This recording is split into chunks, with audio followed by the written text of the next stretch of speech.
Son mənzil bazarında qiymətlər necədir? 20.000 pul çıxdı. Ölsəm mən kim yer də götürəcək biabırçılıq.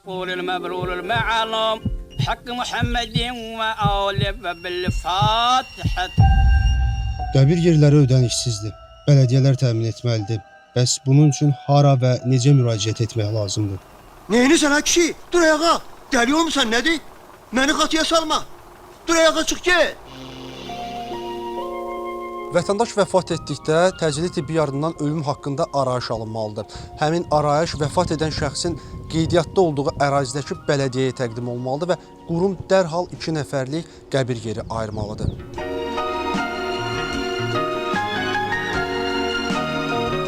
Əgər bələdiyyənizin ərazisindəki qəbirstanlıqda yer yoxdursa, siz digər bələdiyyələrə müraciət etməlisiniz. İstənilən halda heç kimə pul verməməlisiniz.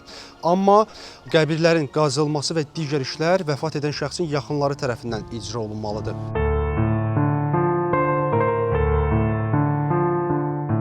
Dediklərimiz qanun uydu. Reallıq isə fərqli ola bilər. Bəzi şəxslər qəbir yerlərini bazara çeviriblər. Bəs son mənzil bazarında qiymətlər necədir? Getdik qəbirstanlığa 20.000 pul çıxdı. Bir dənə qəbir üçün. Bizim bir qohumumuz var idi. Rəhmətə getdi 25 minə yeri satdılar. Mən deyirəm ölsəm mən kim yer də götürəcək biabırçılıq. Deyirəm ay Allah, heç olmasa bir pulumuz olsun ki, öləndə də bir vəqtdə bizi bastırsınlar. Yerli yer var ki 5 minə də verir. 10 minə də verəm ben. Çəkilin mani olmayın. Qoyun mən adam kimi ölüm. Bir dənə qəbir 6-7 min deyə bu saat. Hələ bu qəbrin yan yörəsi, üstünün yazısı, ayın tarixi, ay atacan bizi hara qoyub getmişsən, 15 mindən qutara bilməyəcəksən, düş uşağa! Bəzən elə qiymət təklif olunur ki, canımızı torpağa tapşırmağa pulumuz çatmır.